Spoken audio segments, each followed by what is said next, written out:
Mighty beautiful flower arrangement. And we thank the good people that make this possible. Not long ago, someone described conscience as a small, weak voice that is getting smaller and weaker every day. And while this probably isn't exactly true, there are symptoms in society that would indicate that the internal values of the individual are not available to him as often as we would wish. What is conscience? There have been many, many different definitions. One definition that perhaps has some validity is that conscience is the voice of the folk.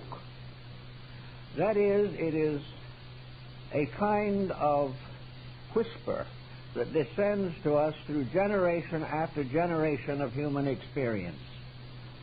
It is based upon the evidence of the past.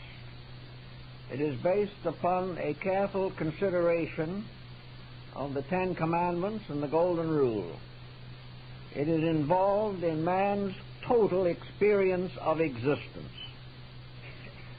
We see around us every day the consequences of wrong action.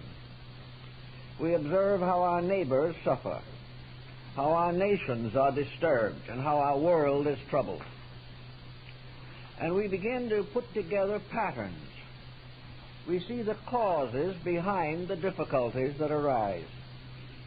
We observe the temperament of our neighbor and decide that to some degree at least, this neighbor has been responsible for the sorrows that have come to him. We find the collective tragedy of disobedience to the common laws of our kind. We recognize the dangers of crime and of violence. We begin to appreciate the increasing problem of alcoholism and narcotics addiction. And we are able to see enough of the consequences of mistakes to create within ourselves a certain subconscious desire to correct these conditions so far as they apply to ourselves. And we are very apt to legislate in the direction of the correction of the common mistakes of living. Conscience, therefore, can be the voice of the old and the voice of the true, and to a sense at least the voice of the new. It is this continual nagging within ourselves against the intemperances which we realize to be dangerous. This type of folk experience comes down to us through history, through biography, through the testimonies of contemporary people, and through the personal experiences that come to ourselves every day. We know that if we do not discipline ourselves, we will fall into bad habits. We know that if we allow our appetites and our emotions to dominate our conduct, we will likely get into difficulties. So this has become a kind of internal defense mechanism. It is something that has come to us through the five sensory perceptions, has been reorganized and reintegrated in the brain, and has gradually been transferred to the heart as the basis of good living. This perhaps is an oversimplification of this problem, but it certainly does play a part. Conscience is just a series of warnings not to do what others have done and suffered as a consequence. Another definition of conscience, as we get a little more theological, is that in a sense it is the voice of the divine part of ourselves. Somewhere in the root of each living thing will be found the seal of the laws governing life.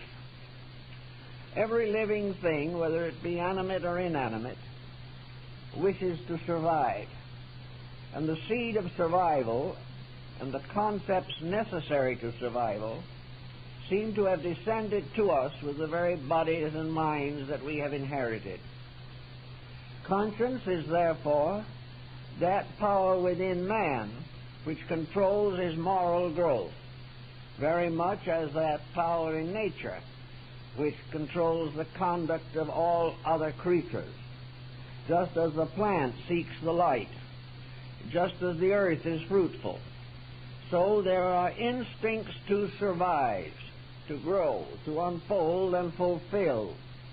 And these instincts are born in us. They are part of our heritage.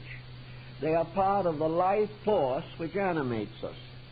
For with this force comes also certain impulses as to how this force is to be used. The proper use of all energy is survival. The lack of this proper use is self-destructive. So if we wish to assume that every ray of light brings life and hope to living things, so this same ray of light may have within itself the laws guiding its own use and aiming at survival by the correction of all abuse that may arise anywhere in the individual or collective destiny. If in truth this principle of survival is in us, it has laws, it has rules, it has systems of its own. Survival is not an accident. It is not some manifestation of a capricious providence. Survival is the result of the obedience of the principles to which survival is associated. Therefore, the will to be happy, the desire to be healthy, the hope for peace and harmony, the intention to do those things which will secure the maximum benefits, these impulses seem to be innate. They are probably in every cell and every blood drop that makes up the human corporeal constitution. They are in everything that exists, because existence continues, unfolds, and survives according to rules. It is not a series of accidents. In an effort to cooperate with the laws of existence, men attained or sought to attain some knowledge of these laws. And all the history of the search for realities has been impelled by this belief that the search will end in security, that the various factors and forces that make up destiny can be and are influenced by conduct, and that conduct itself is the secret of man's securities and happiness. This would carry the idea that there is a certain conscience in nature, that every natural law and natural force has something to do with the principle of cause and effect. And the principle of cause and effect tells us and reveals to us that unless we set up the proper causations, we cannot expect the securities we hope. Now, the search for the rules has dominated us for thousands of years, and the wisest and noblest of human beings have been dedicated to an effort to discover the rules governing life and the development of a character within living things by which these rules will be obeyed. That obedience to rules becomes the most important law for man. This, of course, naturally leads us to another problem. If there be rules, who made them? What is the source of these laws? Are they something that is innate in matter? Are they something that in themselves are eternal? Had they no beginning? Is there no intelligent principle behind them? Is it simply a series of accommodations to the unknown? Many thoughtful persons will not accept this. They do not believe that there can be laws without a lawmaker. They do not believe there can be an orderly existence unless the source of that existence is also orderly. And it has occurred to a great many who have studied human behavior that unless there are rules, there will be chaos. The individual without some pattern to live by seldom lives well. In the same way, a universe that has no pattern for its own existence can become involved in innumerable catastrophes.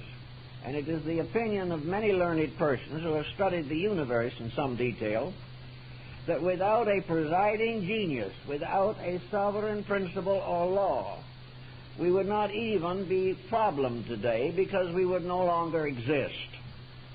We would have perished long ago in the combustion of stars and the collisions of planets. We would have had no orderly defense for our needs or for our joys and sorrows.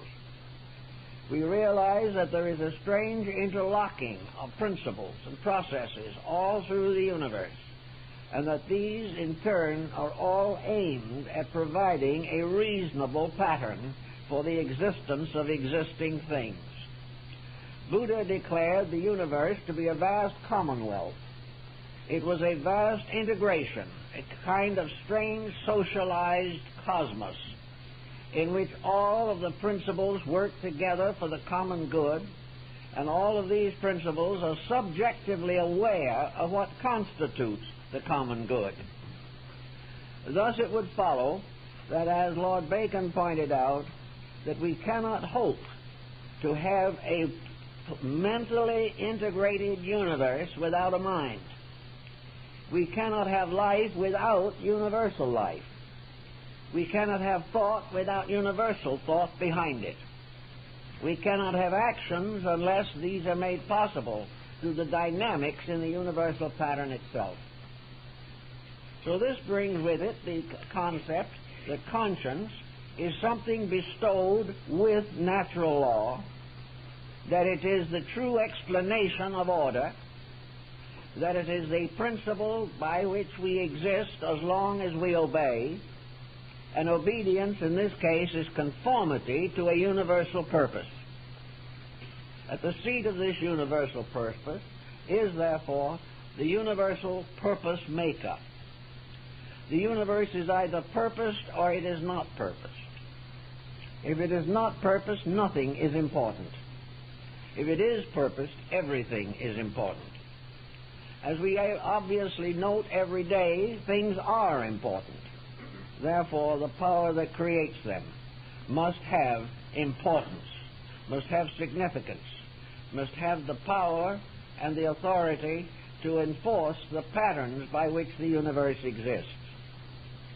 We also come to know gradually that this universe is much more complicated and far vaster than we have ever imagined. It goes out into infinitudes of light years. It is inhabited by worlds, races, and nations of stars. It is constantly in motion. It is constantly evolving or manifesting. Every motion and manifestation is orderly, and every process is so exact that man has been unable to discover actually any conflict in this great pattern of things. What we call conflict, we are beginning to realize, is simply form of order and law which we do not comprehend, that is beyond our immediate or proximate knowledge. So the second theory of conscience is based upon the fact that it is based upon an allegiance of the individual form of life to the parent form, to the causal form, to the laws and rules governing the entire, and that the individual, as part of an entirety far vaster than himself, cannot set up an independent pattern of life in a world that is controlled by an absolute law. Conscience, then, can be said to be constantly counseling us to obey the principles upon which survival depends. Conscience is the internal recognition of a universal plan, of a divine power at the source of that life, and a divine edict to which we must give allegiance whether we wish to or not. This brings into the pattern the problem of deity. Today there are many atheistic states and nations, There are a great many probably private atheists. But the total body of mankind is overwhelmingly, internally motivated by spiritual or psychical forces. The individual, by experience, cannot find the universe of the atheist. He finds that a little knowledge inclineth his mind to atheism, but greatness of knowledge bringeth it back again to God. The more we know about the universe, the fewer atheists we will have. It is ignorance of principles that makes atheism possible. It is the fact that we have not gone far enough into the realities to outgrow the illusions which have arisen in our own minds. So to create a conscience-governed universe, we must have a universal conscience. This conscience is revealed to us largely through scriptural writings in which deity, in one form or another, through its prophets, through its saints and sages, is made to proclaim its own purposes, to make manifest its will, and to bestow upon mankind the laws suitable for the survival and fulfillment of the divine plan. This constitutes, of course, another problem for many thinkers. It is possible to some that there may be a universal mind that is not necessarily identical with a deity as we understand God today. The universal mind may be inherent. The laws may be actually eternal in the substances by which they manifest themselves. This could be true of certain things, but it brings in certain other conflicts which we are not able to understand. Among mortals, wherever mind exists, conflict exists. The intellect is competitive. The intellect is forever imposing itself upon other intellects. It is constantly challenging other aspects of itself. In the large pattern of things, there is very little conformity in mental processes. Specialization has resulted in the mind being trained to be competitive. It has been trained to compare and to find many odious comparisons. It has been trained to search for differences and to distinguish things by their separateness. Therefore, the mind by itself has never been able to prove that it could maintain a universal purpose, any more than it can be proved that mentality, as it has evolved among human beings, has resulted in a final brotherhood of man. Mentality has caused more division than any other factor that we know. Mentality on a cosmic level, therefore, might be implied as causing divisions. Things by mentality may be created, but this creative process ends in conflict. One form of life in constant conflict with another. Now, while this condition is notable and inevitable on a material level, where mind is involved in various degrees of form, it is inconceivable that the conflict of mind could regulate the cosmos. It would then set one cosmos against another, and Star Wars would be a reality. As a matter of fact, however, such wars in space are not known to really exist. And the moment we get above a certain level of intellection, the whole concept of war collapses. The more the mind meditates upon realities, the less conflict there is. But unfortunately, most minds do not meditate that deeply. And the result is the world is in confusion so far as human governments are concerned. But there is no evidence that this confusion extends into the universe. We find, therefore, that most of the troubles of humanity arise with humanity. And most of these troubles arise in the effort of the individual to play deity on some level of function for which he is not qualified. Thus, we have another point of view in connection with conscience, that conscience is something inside of man that is constantly affirming the importance of obedience to the grand plan of things, a conscience that goes far beyond the simple brotherhood of man, but includes it, a conscience that goes on to a brotherhood of worlds, a brotherhood of galaxies, in which everything that exists is there for a purpose and is in relationship to everything else that exists. Now, in more recent years, we have had a psychological approach to the problem of conscience. And this psychological approach is a kind of compromise. It has to do with the fact that conscience is the consequence of the various conflicts within personality itself. That the individual's conscience is born of his own neuroses, born of his own introversions and extroversions, born of his own acceptances and rejections, and that therefore conscience is completely and entirely personal, and what one person does with a good conscience would afflict the conscience of another person. This, again, has some interesting factors involved in it, but we cannot take it as a final statement of our subject.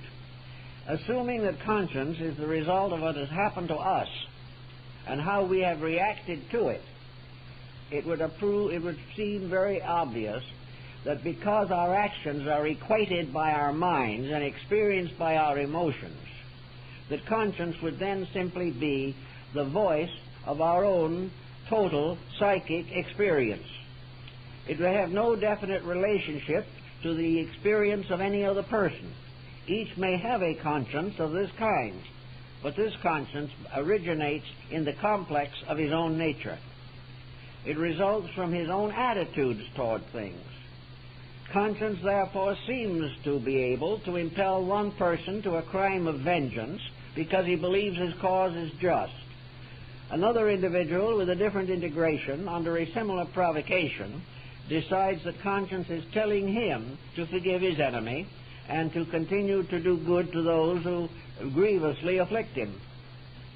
Each person trying to fulfill his own conscience may cause this conscience to appear to be himself.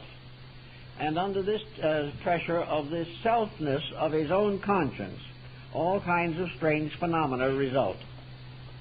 This type of conscience has much to do with the selection of vocation. It has to do with the management of a home. It has to do with the training of children. It has to do with the whole structure of individual and family moralities.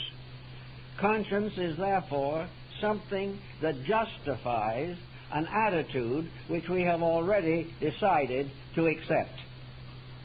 A conscience, then, is what we feel at our present state of growth in the reaction to the circumstances of our environment. Conscience is therefore to be found behind nearly everything from Adolf Hitler to St. Francis of Assisi.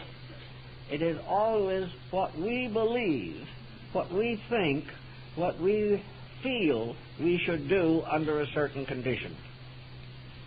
Actually, of course, this type of conscience is subject to growth. A conscience based entirely upon our own personal complex is therefore subject to modification and renovation. A change of attitude will therefore give us a new level of conscience. The individual who outgrows certain areas of selfishness finds his conscience now applauds unselfishness. The individual who has been a kind of Robin Hood, who has been a kind of defender of the people, and may have achieved this defense through ulterior motives and violence, will gradually be modified and recognize that his intention to be helpful must be supported by a constructive method of achieving the help he wishes to spread around among others. So here we have a psychological approach to it, and this we do encounter very frequently in working with people. One of the interesting things that this type of conscience brings into focus is a conflict within the person himself. There appear then to be two levels of conscience, arising from a separation due to personality pressures. A simple example of this is the individual who says, I know I should and I do believe in forgiving my enemies, but don't ask me to forgive Mr. Jones. This is different. The mind then builds in a strong case as to why we should not forgive Mr. Jones. And this case gradually converts us so that we may go out and tell others to forgive their enemies, but we must not be expected to forgive ours, because this is all different. Our own case is unique, curiously just, and against the pressure of non-forgiveness we have no adequate resistance.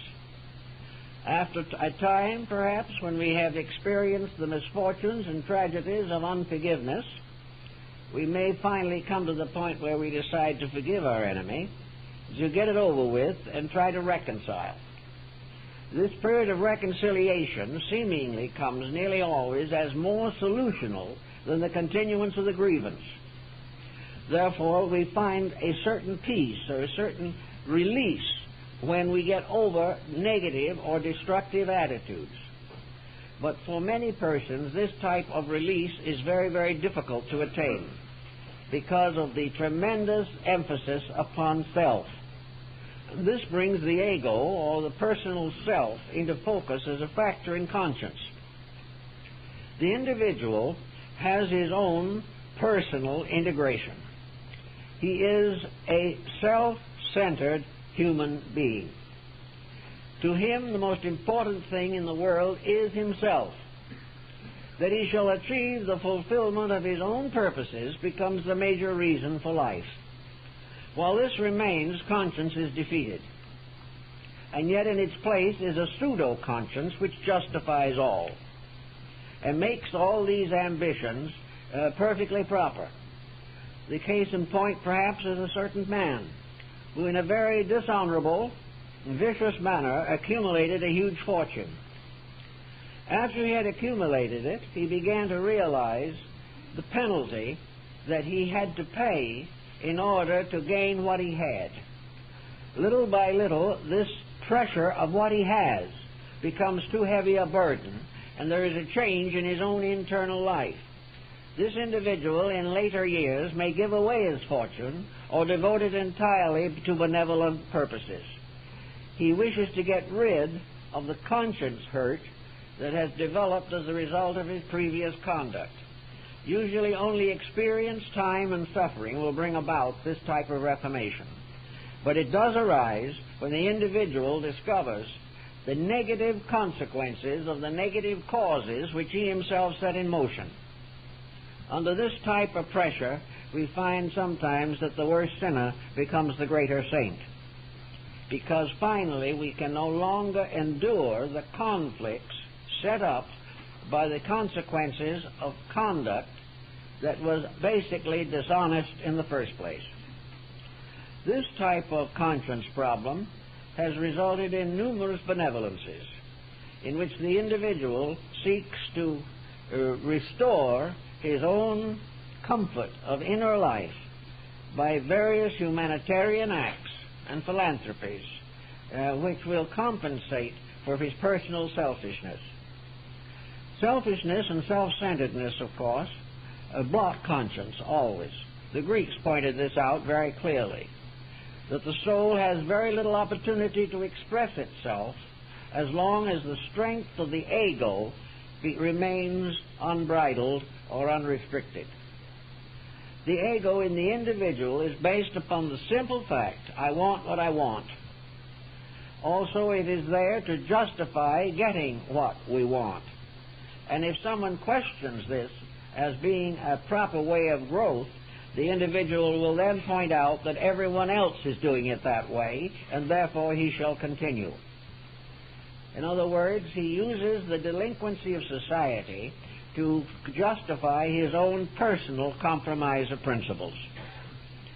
Locked in this self-centeredness, therefore, as long as the individual is concerned primarily only with the satisfaction of his own ambitions, he can never actually obey or receive the inspiration of inner conscience or consciousness. Now, another phase of this subject comes in with the doctrine of the human soul. Most ancient peoples believed that spirit and matter are bound together by a psychic factor in all living creatures. This psychic factor is a blending of the divine and the material. It forms the bridge between the natural man and the man of God. It becomes the link by which heaven and earth are bound together in a benevolent conspiracy. The soul, therefore, in man is variously discussed. To some, the soul is a kind of new entity that is born in man, but never dies. It is the immortal mortal. It has a beginning, but no end. And this in itself is scientifically difficult to explain, and scientists have given it up. But it is still true that in terms of some theologies at least, soul is referred to as a one-ended stick. It is something that begins but does not end. In Christian mysticism, the soul represents a kind of psychic body. It is the body of Christ in man. It is the embodiment of the Christ principle of redemption within the nature of the mortal being. The soul is therefore constantly seeking the growth of the person. And in the problem of evolution with man, there comes a time of transition in which the leadership of man himself, his own leadership over his life, must be transferred from the mind to the soul. To most mystics, the soul has been seated in the heart. And in most Oriental religions, the soul seeking is called the heart doctrine. It is the gradual victory of a superior power beyond man's formal, physical, material integration. The soul is something that lives and grows and exists within the individual. The soul is nourished according to the virtues of life. The soul grows when all positive elements of experience are built into it. The soul becomes a measuring stick. It becomes a kind of thermometer which tells the condition of the total being. The soul in the Christian mysticism is often referred to as the golden wedding garment, which man must wear when he goes to the to the marriage of the Lamb. The soul is therefore something that is another kind of body, which is built out of character and conduct, that unfolds through ages, that passes from one embodiment to another, and is constantly unfolding. It is Emerson's oversoul. It is this mysterious power that grows upon the beauties and virtues of life. It is based upon man's gradual unfolding experience of the importance and significance of good in his own career. The soul has been assumed to be the seat of the arts, even as the mind has been of the sciences.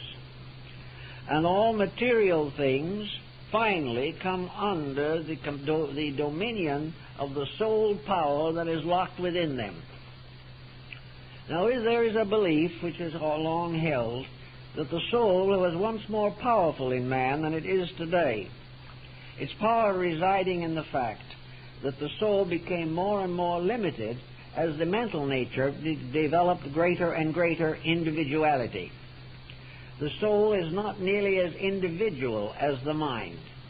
The soul is a collective. The soul is a communal thing, whereas the mind is very highly objective and very highly personal. The Greeks held that the soul had to be helped. The soul is a kind of spiritual infant, born in the manger of man's physical body, surrounded by the beasts which are his animal appetites and instincts. And this soul must be nurtured. It must be guided. It must be released. Man cannot actually add to the soul as a principle. What he calls helping the soul to grow really means helping the release of the soul power through the various vehicles of the personality. Growth is therefore for the soul release unfoldment, the gradual coming forth of that which is better through the instrumentality of human effort and dedication. The dedication to the soul becomes the power which gives it nutriment. The soul is fed by the virtues of humanity. Each individual feeds the soul by his own dedications, by his allegiances to principles, by his recognition of the unity of life, the beauty of living, and all of the related matters. The soul rejoices in great art, great music, and most of all, it rejoices in great virtues.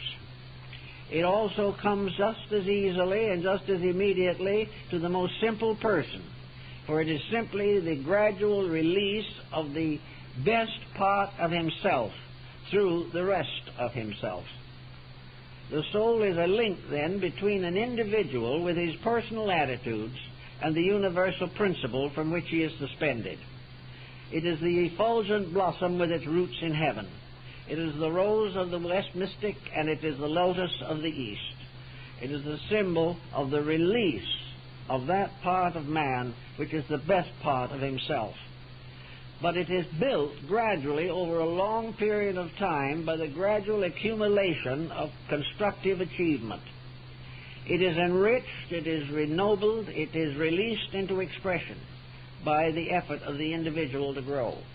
He is not actually bestowing something upon the soul any more than food actually creates the body, but food maintains the body, and good maintains the soul, giving it ever greater expression and greater spheres of manifestation.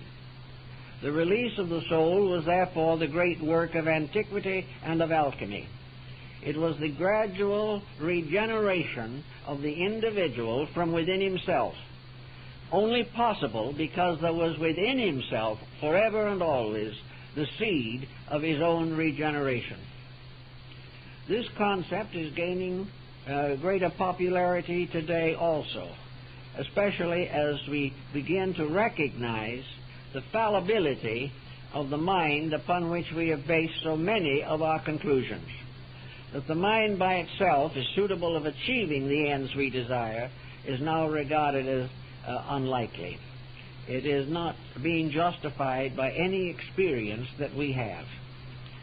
Now, the idea of the world soul is involved also in the great triads of universal religion. In the Platonic and Socratic school, we find the great trinity of divine power described as the One, the Beautiful, and the Good. The One represents the Spirit, or divine power locked within man. The Good is the representation of conduct, morality, action, the performing of those deeds which are good. And between the One and the Good is the Beautiful. And the Beautiful was the second person of the ancient triad and is the messianic principle in Christianity.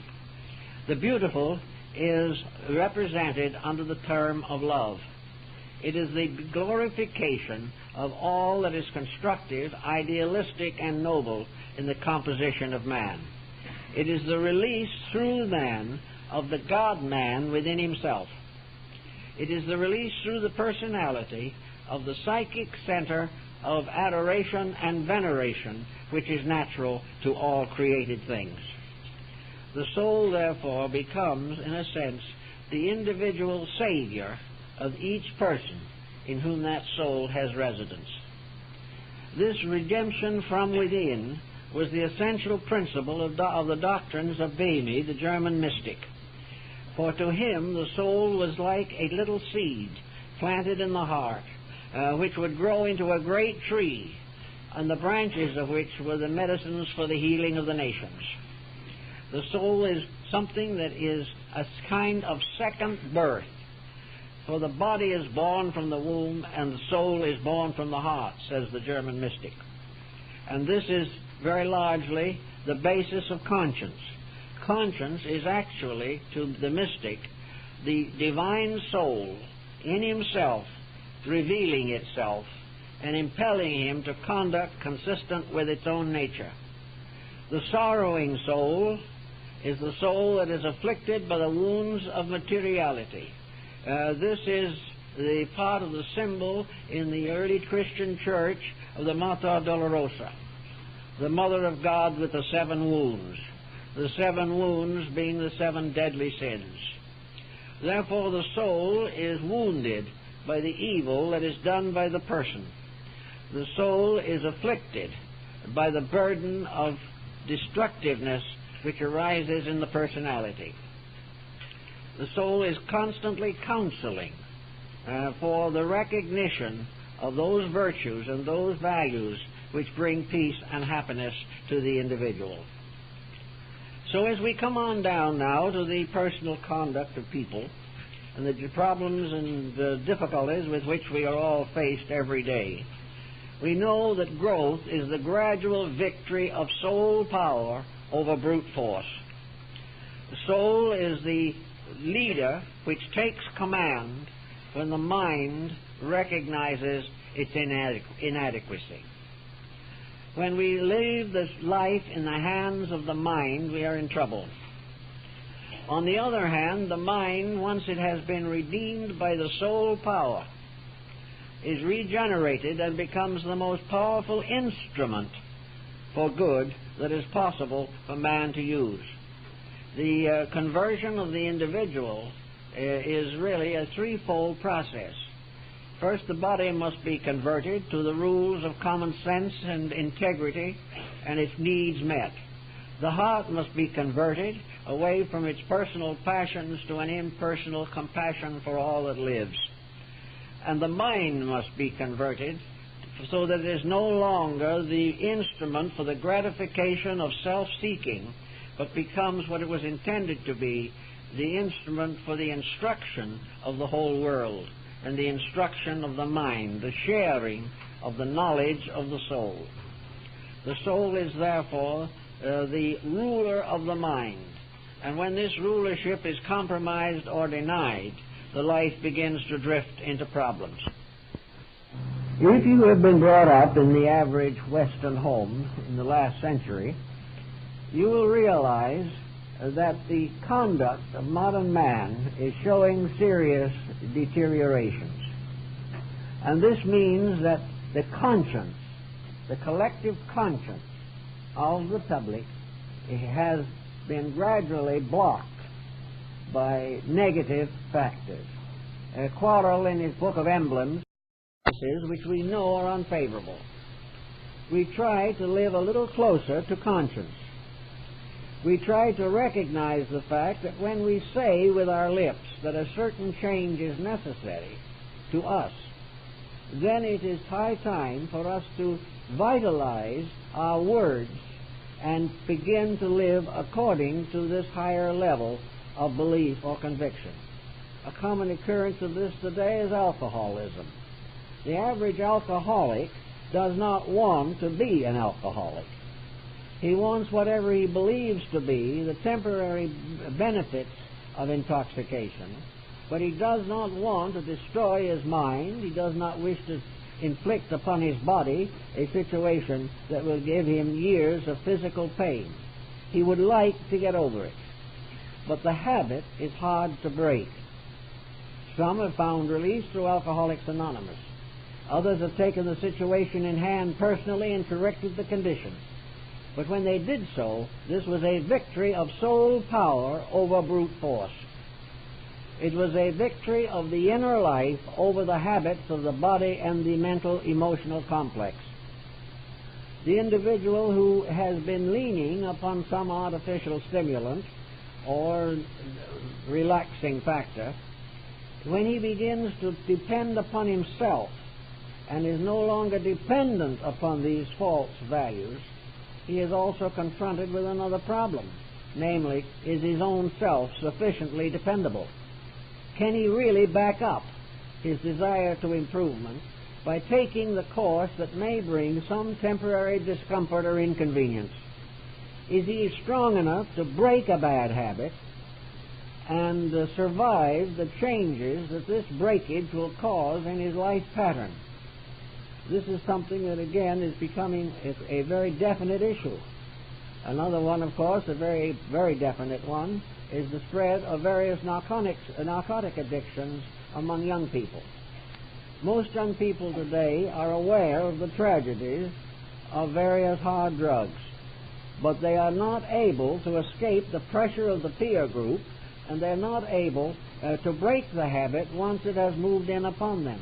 They do not have the experience in life, they do not have the personal strength, and in most cases they do not have the family strength to assist them to make this correction. So the problem remains one which they will have to begin at least to work out within themselves through a private, quiet dedication of conduct to what is known inwardly to be true. This knowing inwardly that there is something better than what they are doing is a voice of conscience. It is something that tells them that it is not necessary for them to be weak. But in order not to be weak, they must become strong. They must take hold of their personal lives. If they do not take hold of these lives, they will gradually fall into the common failings, ailments, and tragedies of their times. Now, in many character problems, we have the same situation. Wherever the individual can honestly say to himself that he is not doing what is best for him, conscience is telling him something. Conscience is warning him. Conscience is trying to inspire him to make the necessary temperamental and personality changes. The most dangerous and important of these reformational processes is to gain some form of control over attitudes. Attitudes simply are very difficult for the individual to find solutions for. We have all kinds of attitudes that are simply not good. Nature, and involving soul power and conscience, very often helps gradually to get over attitudes that otherwise would be crippling. The individual who is under sudden grief, for example, may for a time be badly disoriented, but in the course of some months or a year or two, nature begins to heal this. And unless the person centers and intensifies the neurosis, he will gradually recover. There are other attitudes, however, which become more fixed with years, and these are attitudes of temperament or disposition which have been nursed perhaps since childhood. Therefore, the beginning of the release of the soul is through obedience to conscience. And if this conscience, when it does come through, does not invite in the right direction, then what we are suffering from is not a wrong conscience, but an inability to break through a personality pattern. Very often what we call conscience is nothing but attitude. And if the conscience impels us to do that which is not beautiful, not good, not essentially progressive for ourselves, then it is not conscience at all. There is no such a thing really as a bad conscience. It is a conscience burdened with the sins of the flesh. This means that we cannot always depend upon the inside. We do not know where inside pressures come from. Some of them may be of God, but some of them are merely pressures of our own ego, our own personal attitudes, trying to force themselves into a dominant position. Attitudes trying to become dictators of careers. And where this sets in, we also have to have the wisdom to note the false doctrine that is being forced upon us by our own selfishness and self-interest. Wherever we find lives that are not interesting, not useful, not constructive, not busily engaged in some worthy purpose, we find lives that have more or less fallen victim to self-centeredness. The individual who has no way, as far as he can imagine, of doing good is simply one who has measured good in the terms of his own attitudes alone, and not in terms of the things that need doing. The older group, or the more aged people, have some more of this problem to consider. When they retire from some active occupation, which has acted as a general guide and rule, they fall back upon themselves. And sometimes when they fall back upon or into themselves, they fall into a vacuum. They fall into a condition in which there is no longer any particular incentives to do anything. These people, maybe with 10 or 15 years of good life ahead of them, simply descend into an inertia. They do nothing but waste time. They try to find something to do to fill the days that they are going to be here under Social Security. They are trying to get out of this world slowly but painlessly. And of course the problem is such that they usually fail in both cases. The individual who has time must recognize that life is a commitment to usefulness. Every individual who is not bound by some labor over which he has no control must place himself under the control of a constructive purpose. If he does not do this, he will not grow. If he does not grow, he will face the future with a poor hope. He will also carry away from this world less of good than he should. This life should be an experience which we take with us, in which we are glad, in substance, that we have been given the opportunity to grow. But there is nothing more tragic than to be given an opportunity and waste it. So older persons on retirement patterns should find things to do that mean something. They can always, in these days of great stress and trial, find useful outlets of some kind. They can assist those who are more unhappy than themselves. They can share whatever they have of insight and understanding with those in need.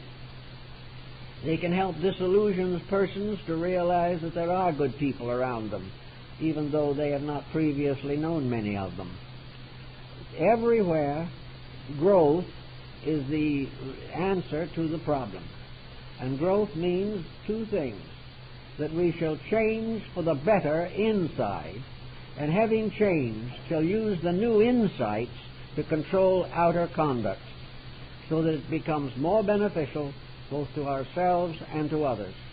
Failure to do this is a waste of life, and nature penalizes a waste of this kind. Actually, then, you can begin to nourish the soul, as many people could do, by turning in older years to various arts, by means of which beauty and the insights to recognize universal law and order become better disciplines. The love of the beautiful, through music, through painting, through folk arts and crafts, through all kinds of studies of natural things, to find their beneficial value to others, and having attained some such knowledge, sharing it with those whom we know need it. This type of career helps to feed the soul, for the soul rejoices in its own quality, and its own qualities are particularly charity and compassion. We can do the same thing with our attitudes. We can reach the point, perhaps, that Will Rogers said he reached, but he never met a man to whom he couldn't be a friend. And this kind of concept can be carried into personal living. We can gradually penetrate the differences that separate us and find in every living thing the same spiritual soul germ that we have within ourselves. We can gradually regain our own equilibrium in a world of unbalanced factors. We can develop a new understanding of religion. We can find how to meet and work with people of other faiths pleasantly, comfortably, happily, joyfully. We can begin to understand the great systems of thought that have helped to advance the world. And wherever we learn a new idea, we must apply it to our own conduct.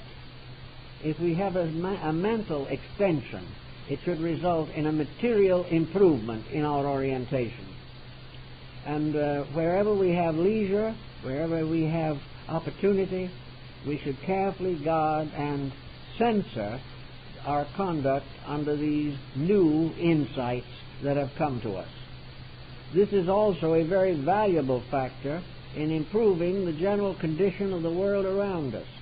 If we do not support corruption, we will not have so much of it. If we find our television screen is not giving us what we want, we can turn it off. And in so doing, if enough persons do this, the changes will occur that we want. We can do the same thing with every expenditure. We can stop being wasteful. We can be more wise. We can control our own appetites. We can keep out of debt. We can make various adjustments in which our own personal improvement becomes a unit in social improvement. And as more and more persons awake to these realizations, the world itself improves. And as the world gets better, the voice of conscience in each of us will get stronger and be more available for the improvement of our environment. We can stop wasting. We can stop deceiving. We can keep the speed limit. We can do all kinds of things which do not really interfere with our social life in any major manner, but which will indicate that by degrees we are overcoming that instinct to chisel that is inside of so many of us. We will begin to think in terms of honesty, of weights and measures, and all these things will rest as a crown of peace upon the conscience. For the conscience wants these things. The conscience is there to give us advice in time of trouble. In the old doctrines and philosophies, conscience was an elder, a kindly old counselor, a sort of paternal grandfather, the voice of long ages of experience, given out and turned and transformed into the simple needs of coming generations.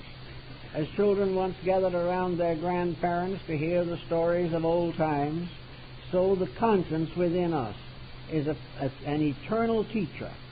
It is something that is constantly giving us the benefit of all of the living of time, all of the past and all of the days that have gone by, and also inspiring us to live better today and to build a better future for us all. If we listen to this, if we really allow it to speak, it will give us not only a clearer insight of what to do next, but will help to give us the strength to do what is next. This is another very serious problem, namely that the average individual wants to grow but does not know how. He does not know what steps he should take. He does not know how he should begin to improve himself. Education should have taught him this long ago, but it didn't do it. Religion should have taught it to him. It did in a way, but it never gave him the vital impulse to accomplish now those things which are most immediately necessary. Because of this, and because of the fact that environment is doing very little for us and much to us, we are in doubt as to how to start to grow. If we want to listen to conscience, if we want to follow it, how do we proceed? If conscience is really a step ahead of us, which is usually the case, how do we take that step? I think the answer to that becomes more or less obvious in the way in which conscience operates in the individual.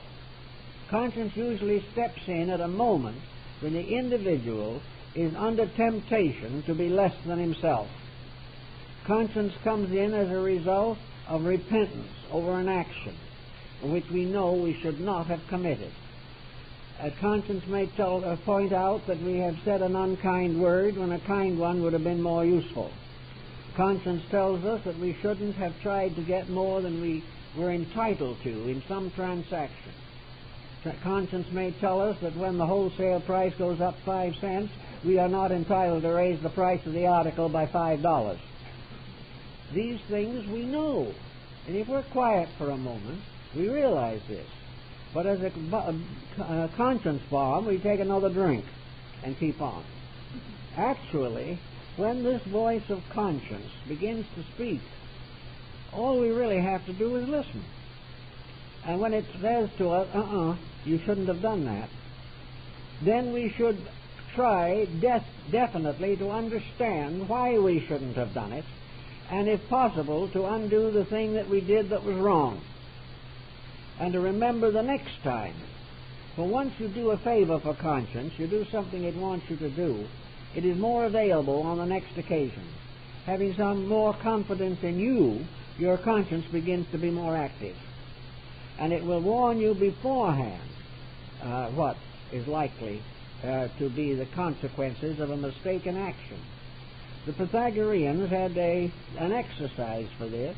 At the end of each day, they went over the day and estimated it. They sat in judgment upon their own conduct. They remembered in detail how they met a situation. And if a meeting of that situation was obviously not good, they studied it, thought about it, and tried to decide what they should have done instead. By following this rule every day over a period of time, they gradually anticipated their mistakes and were able to rectify them before they actually occurred. They began to realize the attitudes which were peculiarly negative, or the temptations which they, as individuals, had the greatest difficulty in resisting. In one person it might be one temptation, and in another person a different temptation. But each, in retrospection, found out his own problem and also the consequences. And the consequences usually were sufficiently clear to form a basic documentation for a better understanding of the situations. Thus, by retrospection, we find out how much better we could have done something, how we could have prevented an antagonism from arising, how we could have forgiven a slight insult or a slight by a deeper understanding, and where it became obvious that a chilliness was developing within the structure of a family, how we could prevent this from getting worse, and how, in all probabilities, we could correct it. By retrospection, therefore, the individual finds out how much better he could have been than he was. And this discovery is usually quite valuable. Also, in the term of soul power, there is a certain contentment that comes in as an interesting factor. It has been said that man was not born to be happy, but he was capable of contentment. Happiness is a very large term. For most persons, it involves considerable extravagance, and in a great many instances, compromise of principles. But contentment is a state of inner peace. It is the individual who lives without regrets, an individual who has found in simple things that which is necessary for his contentment. Contentment is the recognition that he is doing what he is supposed to do at this particular moment, that he is living within a pattern of common sense, that he has reasonable control of appetites and emotions and attitudes, and that he can go to bed each night and rest well because he knows he has lived the day in a reasonably constructive manner. Comfort is important, of course, but in comparison to this problem of living in a conformable manner with principles and ideals, this is what we might term the nearest approach to basic happiness that we can know. Contentment is to be in harmony with the purposes of the soul. And this harmony means in harmonious relationship with conscience. There is nothing that we are doing that conscience says is not right. In this way, we can live in a very comfortable manner within ourselves. We cannot strive for the great and exorbitant satisfaction that we think to be necessary. We can be satisfied to live in a manner which gives us internal peace. Actual obedience to conscience is the source of internal peace. There is no longer any contradictory process working in us. We believe a certain thing, and that which we believe, we do. And if we find by experience that our belief was not good, we are not ashamed to change it. We do not have to be consistent with our previous attitudes. We simply have to be right.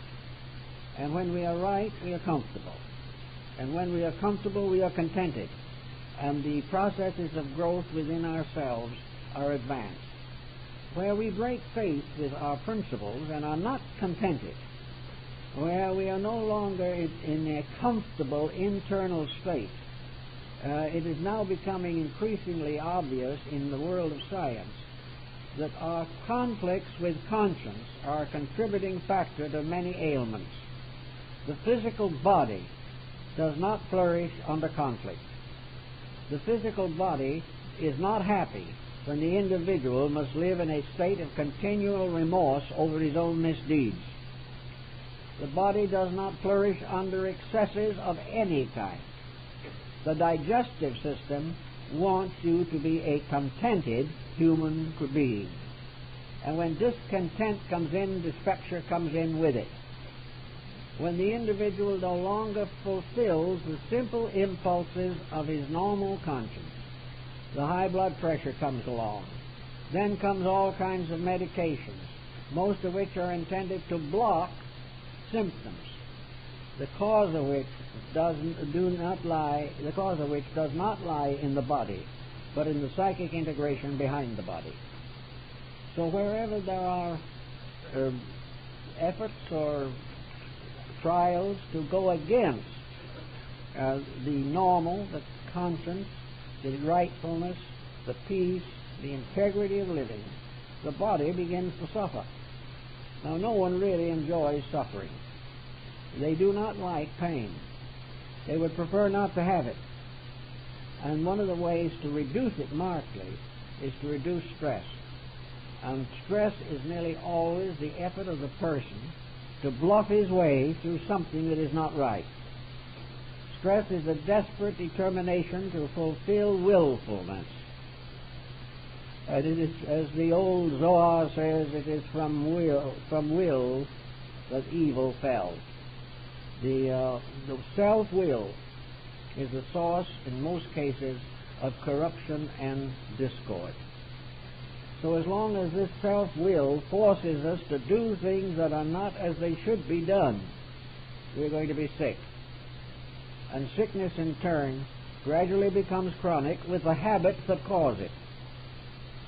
And while there's no possible way of saying that we can overcome all illness at the present time, or that we can live indefinitely in a corporeal body that wears out, it is perfectly possible to say that the suit of clothes we have on now is going to fit better and wear longer if we take care of the attitudes of the person in it. If we take care of the problems of our own conduct, we will have this body in a better shape longer than we would otherwise. It is our own abuses and misuses. But it's not just simply that we stand in the draft and get a cold. What we are really suffering from mostly is not a draft. It is a pressure from within the ego. It is this tremendous determination to do what we please in a universe in which the law says we must do as we should. And the conflict between self-will and the divine will goes on until man obeys. And what he must obey, and how he must obey, and when and where he must obey, are available to him in the form of the answers given by conscience.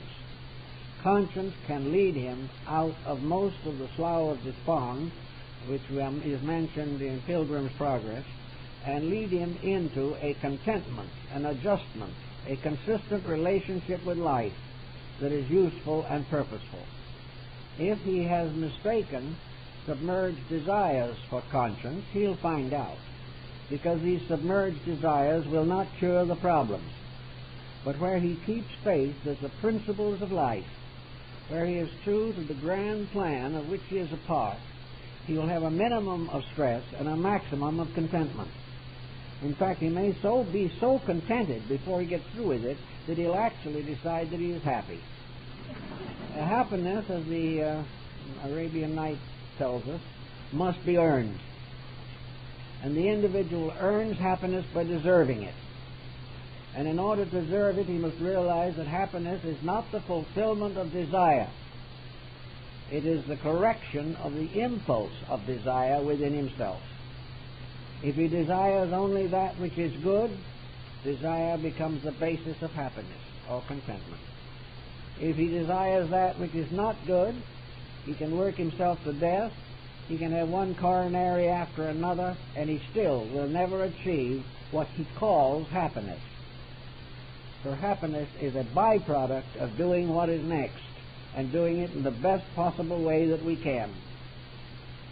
The only real instructor in this thing, the most intimate of all instructors, is this inner voice within ourselves.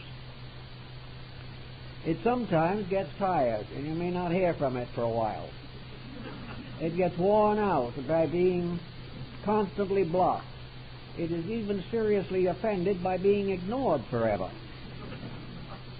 But if you give it an opportunity, it will continue to work joyously to help the person to get over the little problem that he faces every minute.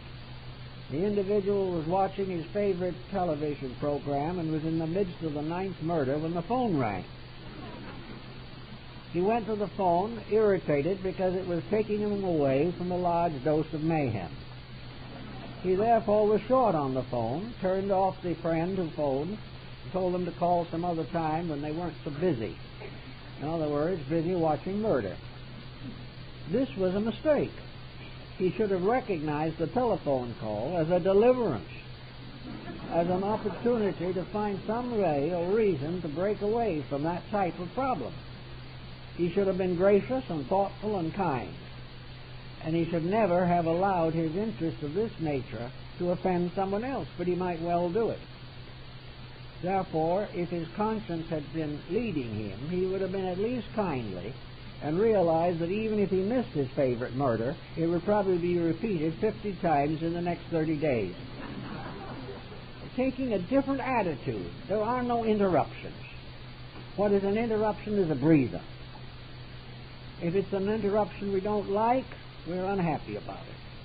But whatever it is also an opportunity for the individual to express a better part of himself, to be selfless, to be more thoughtful, to be more kind, never to be rude or crude in relationships simply because he's busy pleasing himself. Gradually, the conscience